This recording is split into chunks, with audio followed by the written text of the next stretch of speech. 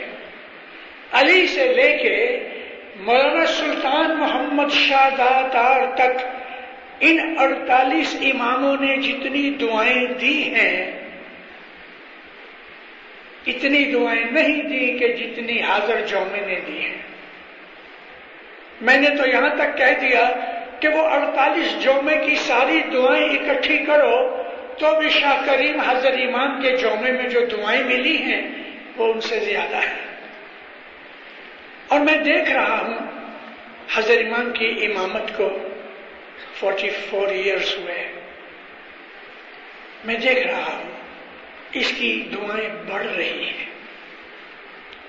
اس کی دعائیں ایسی بڑھ رہی ہیں. پاکستان میں دیکھ لو، صاحب ابھی آیا، پہلے آیا دعائیں دی، پھر فرمان کیے، پھر بیچ میں دعائیں دی، پھر فرمان کیے، پھر آخر میں دعائیں دی، اور نیچے اتر کے واپس آیا، پھر دعائیں دی. اسٹیج میں اتر کے سب واپس چڑھ کے دعائیں دیتے رہے، دعائیں دیتے رہے، دروازے تک جا کے منہ پھرایا، پھر دعائیں دی. اتنی دعائیں میں نے کبھی سوچا بھی نہ تھا، نہ کبھی ہسٹری میں پڑھا کہ ہمارے اماموں نے ظاہر میں ہمیں جماعتوں کو اتنی دعائیں دی. فرمان پڑھو. اس کی دعائیں بڑھ رہی ہیں. کیوں بڑھ رہی ہیں؟ اس کو ایسا کرنے کی وجہ کیا؟ وجہ یہ ہے کہ ہماری بیماری بڑھ رہی ہے تو اس کے وٹامنز بڑھ رہے ہیں. ہمارے گناہ بڑھ رہے ہیں تو ہم کو بچانے کے لیے دعائیں زیادہ دے رہا ہے، دعائیں دے دے کے ہمیں بچا رہا ہے. ہماری دسویں خراب ہے، پوری نہیں. کوئی ہے ہماری جماعت کے اندر، میجورٹی ہم اسماعیلی پوری دسویں نہیں دیتے. میجورٹی لوگ روز جماعت خانے نہیں آتے. میجورٹی ہماری جماعت کے لوگ جو ہیں وہ مذہب کے جو اصول ہیں ان کے اوپر عمل نہیں کرتے. جماعت خانے کی عزت گھٹ گئی، جماعت خانے کا درجہ گھٹ گیا، دھیان لگنا گھٹ گیا. دعا میں بھی پاؤں لمبے کر کے بیٹھتے ہیں، جماعت خانے کے اندر باتیں کرتے ہیں، جماعت خانے کے اندر جوک کرتے ہیں، جماعت خانے کے اندر آ کے غیبت کرتے ہیں. ہماری وہ تمام جو سسٹم ہے مذہب کا ہم بھول چکے ہیں. ہم اپنی مرضی سے چلتے ہیں، حضرت امام کی مرضی سے نہیں چلتے. اور پھر کہتے ہیں دین چھوڑی جے کوئی دعوے پڑیا، راہ چکا پاپی ساتھ اکھڑیا. دین چھوڑی دعوے پڑیا، یعنی دین کا جو طریقہ ہے اس کو ہم چھوڑ دیتے ہیں، اگنور کرتے ہیں اور اپنی مرضی سے چلتے ہیں. تو پھر کہتے ہیں وہ پاپی اپنے راستہ چھوڑ گئے. ہم لوگوں میں آج میجورٹی ایسے لوگ بن رہے ہیں کہ ہم اپنی مرضی سے چلتے ہیں، شاہ پیر کی مرضی سے نہیں چلتے. شاہ پیر نے جو ہمیں چیزیں بتائی ہوئی ہیں ہم اس کا دھیان بھی نہیں دیتے.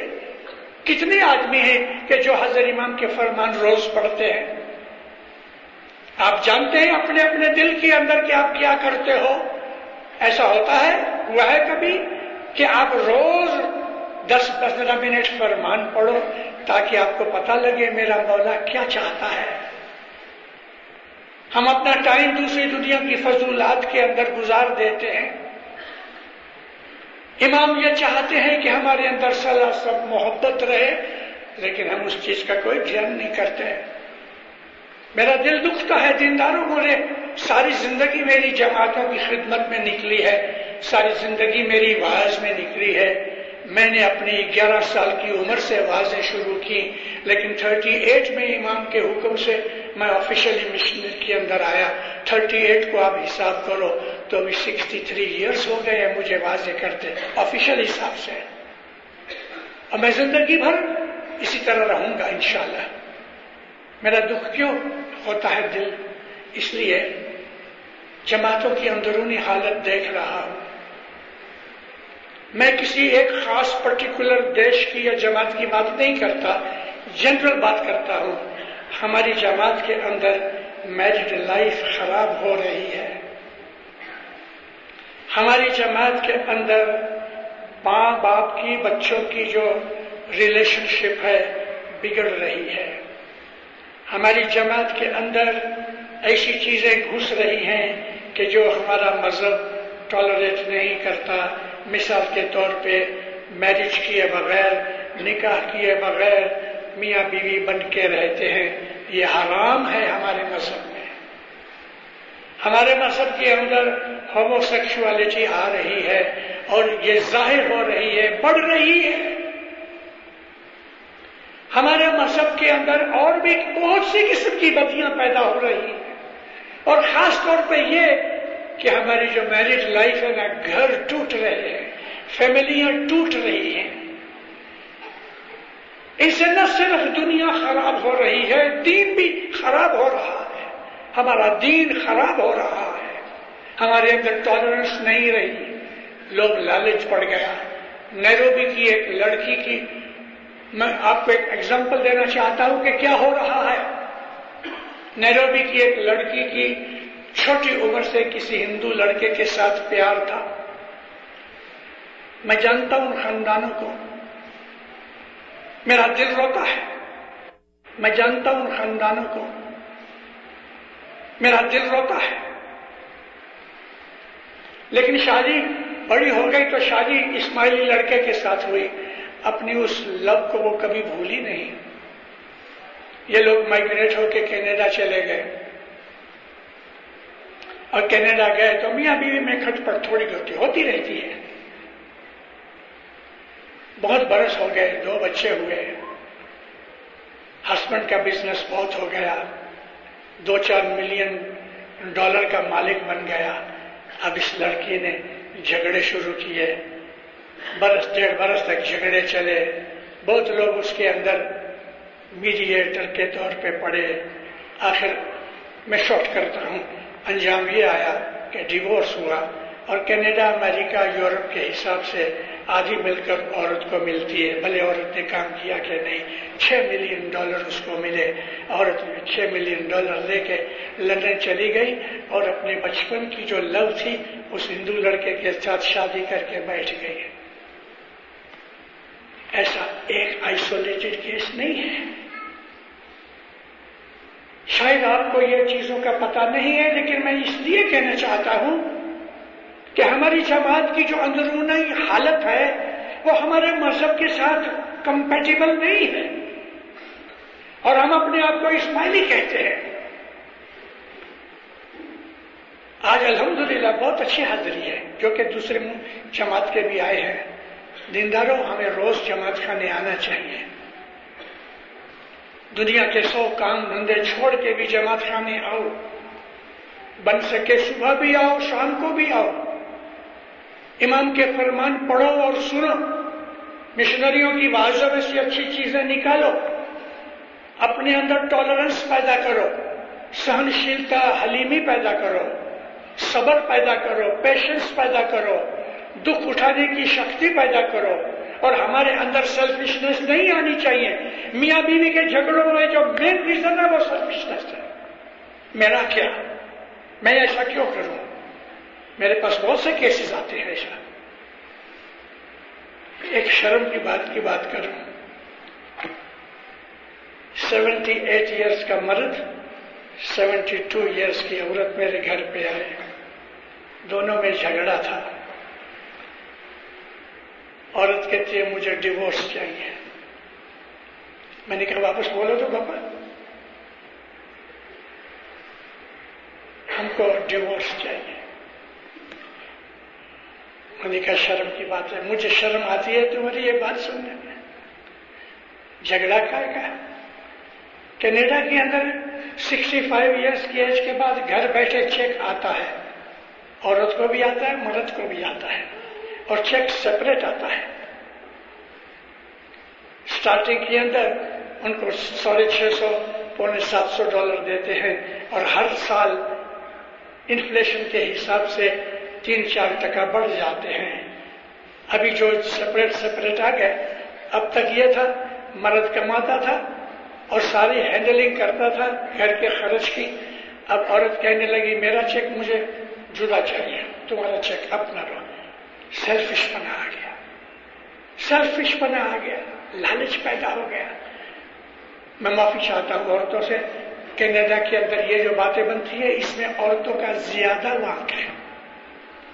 انڈیپینڈنس، اچھا کاہے کی انڈیپینڈنس؟ مجھے مرد کی حکومت نہیں چاہیے۔ یہ چیز مذہب کے خلاف ہے، یہ چیز مذہب کے خلاف ہے، یہ چیز نیچر کے خلاف ہے۔ ہم لوگ غلط راستے پہ جا رہے ہیں۔ محبت اتفاق جیسی کوئی چیز نہیں۔ ظلم تو یہ ہو رہا ہے دینداروں، میاں بیوی جھگڑتے ہیں، بھلے جھگڑے، لیکن اولاد کے اوپر جو اس کا خراب اثر پڑ رہا ہے وہ ہماری فیوچر کی جماعت کو بہت دکھ دینے والی چیز ہے۔ میاں بیوی لڑتے ہیں، ماری جاتی ہے اولاد، اور اولاد چھوٹے بچے ہوتے ہیں، ہم سمجھتے ہیں کہ بچے ہیں مگر وہ سب رجسٹرڈ کرتے ہیں۔ دو میں سے ایک کو، یا ماں کو یا باپ کو، ہر بچہ ایک کو ہیٹ کرتا ہے۔ جب میاں بیوی جھگڑتے ہیں تو اولاد میں سے، دونوں میں سے ایک کو، سب بچے جدے جدے اپنی مائنڈ کے اندر یا تو وہ ممی کو ہیٹ کرتے ہیں یا وہ ڈیڈی کو ہیٹ کرتے ہیں۔ ان کے لڑنے سے ان کی زندگیاں خراب کر رہے ہیں۔ یہ گناہ ہمارے اوپر پڑتے ہیں، ہمیں معلوم نہیں کہ خدا تعالیٰ نے خوبصورت بچے دیے ہیں تو ان بچوں کو پالنے کے لیے خدا نے دیا ہے، ان بچوں کی روزی بھی وہ دیتا ہے، اور آپ لڑ جھگڑ کے ان بچوں کی زندگی خراب کر رہے ہو۔ یہ گناہ بخشے نہیں جائیں گے۔ ہماری تسبیحاں، ہماری نیاز کی پیالیاں گیلن بھی پئیں گے اور عبادت کریں گے، مگر وہ بعض ایسے گناہ ہیں کہ جو خدا تعالیٰ معاف نہیں کرتا۔ ان میں یہ گناہ ہے کہ ہم نے کسی کی زندگی کو کھڈے میں ڈال دیا۔ اے مومنو، اٹھو، اپنے دل کو جگاؤ۔ میں نے جو یہ پاٹھ بولا کہ مانگی نے کھائے، یہاں میرے مانگنے کھائے، یہ پیسہ مانگنے کی بات میں نہیں کرتا۔ مانگی نے کھائے مطلب یہ ہے ہم اپنے مذہب کے اصولوں پہ نہیں چلتے، دوسروں کی مرتبہ پر چلتے ہیں، تو یہ ہم نے مانگ کے کھایا ہے۔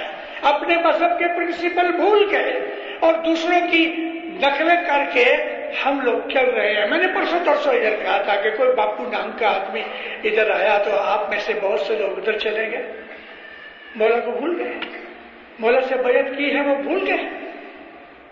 ہمارے دلوں کے اندر سنسیئرٹی ہے ہی نہیں۔ یہ چیزیں سوچنے بچارنے جیسی ہیں۔ اے مومنو، ہاتھ جوڑتا ہوں، اپنی زندگی کو سوچو کیا کر رہے ہو۔ میں ایسا پرٹیکولرلی اس جماعت کے لیے میں نہیں کہہ رہا، میں جنرل کہہ رہا ہوں، لیکن آپ کو ایڈریس کر رہا ہوں۔ ٹیپ ہو رہی ہے، انشاءاللہ سب جگہ جائے گی۔ میں یہ کہتا ہوں، اٹھو اور اپنی زندگی کو سوچو۔ اگر تھوڑا دکھ اٹھا کے کسی کا بھلا ہوتا ہے تو دکھ اٹھا لو، اگر تھوڑا دکھ اٹھا کے اولاد بچتی ہے تو بچا لو۔ اگر میاں بیوی کے جھگڑے کے اندر کون دوشت ہے وہ میں نہیں کہنا چاہتا، مجھے پتا بھی نہیں، لیکن دونوں میں سے کسی ایک کو دوسرے سے زیادہ ٹالرنٹ ہونا چاہیے اولاد کی خاطر، اور اولاد کی خاطر خالی نہیں، جماعت کی خاطر، کیونکہ یہ اولاد بڑی ہو کے جماعت کی ممبر بنے گی۔ یہ لوگ جماعت بننے والے ہیں۔ ہم نے خالی اپنی اولاد کا برا نہیں کیا، جماعت کا برا کیا ہے، کیونکہ یہ لوگ فیوچر میں بڑے ہوں گے، ان میں سے لیڈر بھی بنیں گے، مکھی بنیں گے، کمڑیا بنیں گے، پریزیڈنٹ بنیں گے، تو ان کے دلوں کے اندر جو مذہب کی سچائی ہے وہ نہیں رہے گی۔ مانگی نے کھائے تینے موکش نہ تھائے، پردان لینے پچھتاؤ سے، دوسروں سے نقلیں کر کے، دوسروں کی کاپی کر کے اپنی زندگی کو بنانے کی کوشش نہ کرو۔ ہم نے امام کی بیعت کی ہے، اپنے حضرت امام کے فرمانوں کو پڑھو اور اس طرح چلو۔ لون پانی نہ صاحب لے کھالے سے، لون پانی اس لیے کہا کہ انسان سب سے زیادہ اور سستی میں سستی چیز نمک اور پانی ہے، تو اس کا بھی مولا لکھا لے گا، تم نے کیا کھایا، کیا کیا، اس کی اکاؤنٹیبلٹی ہوگی۔ خدا چھوڑنے والا نہیں ہے. وہ اپنی بھولے، ہم نے کچھ گناہ کیے ہیں یہ خدا کے، وہ بخش دے گا، لیکن جب ہم دوسرے کے گناہ کرتے ہیں وہ بخشا نہیں جاتا. میں اپنی جماعت، ساری دنیا کی جماعت کی بات کرتا ہوں. ہر روز امام کے فرمان سے میں ایک دعا مانگا کرتا ہوں. مولانا سلطان محمد شاہ داتار بھائیوں کی مہمانی میں گئے اور یہ پھر فرمان کیا کہ فرمایا یہ سب کے لیے ہے.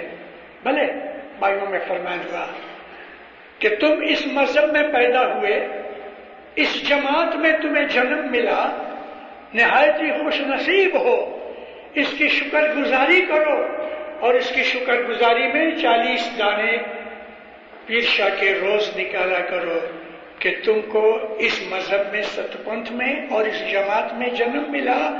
اس کی شکر گزاری کے لیے، اس خوش نصیبی کے لیے 40 دانے جماعت کے لیے پیر شاہ کے نکالا کرو. پیر شاہ کے 40 دانے پورے کر کے سجدہ کرو. مولا میری جماعت کو، سارے جہان کی جماعت کو ہمیشہ اپنی پناہ میں، چھتر میں رکھ، شیطان دور کر، خوشیاں اور آبادیاں دے رہے. عبادت کرو، نیک بنو، کسی پہ ظلم نہ کرو. امام سلطان محمد شاہ کہتے ہیں کہ تمہارے اوپر کوئی ظلم کرے وہ اچھا، اس سے کہ تم کسی پہ ظلم کرو. میں واپس ریپیٹ کروں، صاحب کہتے ہیں کہ تم کسی پہ ظلم کرو، اس سے یہ اچھا ہے کہ تمہارے اوپر کوئی ظلم کرے اور تم اس کو سہن کر لو. سہن کرنے سے گناہ بخشے جاتے ہیں، خدا ہمارے پکش میں آ جاتا ہے. خدا اس کی طرف جاتا ہے کہ جو ظلم اٹھا لیتے ہیں، دکھ اٹھا لیتے ہیں، ریٹیلیٹ نہیں کرتے ہیں. اپنی زندگیوں کو صاف پاک بنانا چاہیے. ہمارا مذہب پیور مذہب ہے، نبیوں کا دین ہے، فرشتوں کا دین ہے، لیکن ہم نے اپنے دین کو سمجھا نہیں، دین کی کتابیں پڑھی نہیں، دین کو جانتے ہی نہیں. دعا پڑھو تو دعا پڑھانے والے کے ساتھ دعا پڑھتے جاؤ.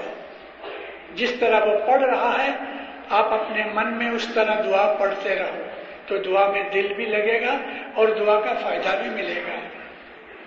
جماعت خانے کے اندر آ کے اپنے دکھوں کو مولا کے سامنے پیش کرو، لیکن جماعت خانے کی کریا کرم کے بعد یا اس کے پہلے اگر گنان بولا جاتا ہے تو آپ اپنی من کی مرادیں پیش مت کرو، گنان سنو. فرمان پڑھے جاتے ہیں تو اپنی تسبیحیں مت نکالو، فرمان سنو. لیکن جب یہ کریا پوری ہو جائے پھر بیٹھ کے آپ مرضی سے اپنی تسبیح نکالو. مولا کو کہو یا مولا یہ تکلیف مجھے آ گئی، میں تیرے در پہ آیا ہوں، بھیک مانگتا ہوں، میری مدد کر. واللہ باللہ آپ کی مدد ہوگی، ضرور ملے گا. جماعت خانہ حضرت امام کا گھر ہے، یہ داتا ہے. جماعت خانے میں سے میری آوازوں میں ہے، آج پھر بھی کہتا ہوں، اولاد نہیں تو جماعت خانے سے اولاد ملے گی. اگر مال چاہیے تو اب جماعت خانے سے ملے گا، من کی مرادیں جماعت خانے سے ملے گی. ادھر آ کے تسبیحیں نکالو، سجدہ کرو، اس میں مانگو، مولا دے گا. لیکن اپنے مذہب کے اصولوں پہ چلنا چاہیے. اے مومنوں، میری دعائیں ہیں کہ ہمیشہ آپ آباد اور سکھی رہو. دین و دنیا کے اندر مولا آپ کی مدد کرے، آپ کی آل اولاد کو آپ کو سکھی رکھے، سلامت رکھے، خوشیاں اور برکتیں دے گئے، آفت بلائیں دور کرے، بدیاں برائیوں سے بچاوے، اپنی فرمان برداری میں رکھے، اپنی محبت عطا کرے، اپنی میٹھی نظر میں رکھے. مولا آپ کو شیطان سے دور رکھے، شیطان کو آپ سے دور رکھے. مولانا حضرت امام ایمان سلامت رکھے، ایمان زیادہ کرے، دسوندی سکریتی بناوے، تندرستی دے. مولا گھروں میں، جماعتوں میں اتفاق محبت دے. سکھی رہو، آباد رہو. ایسا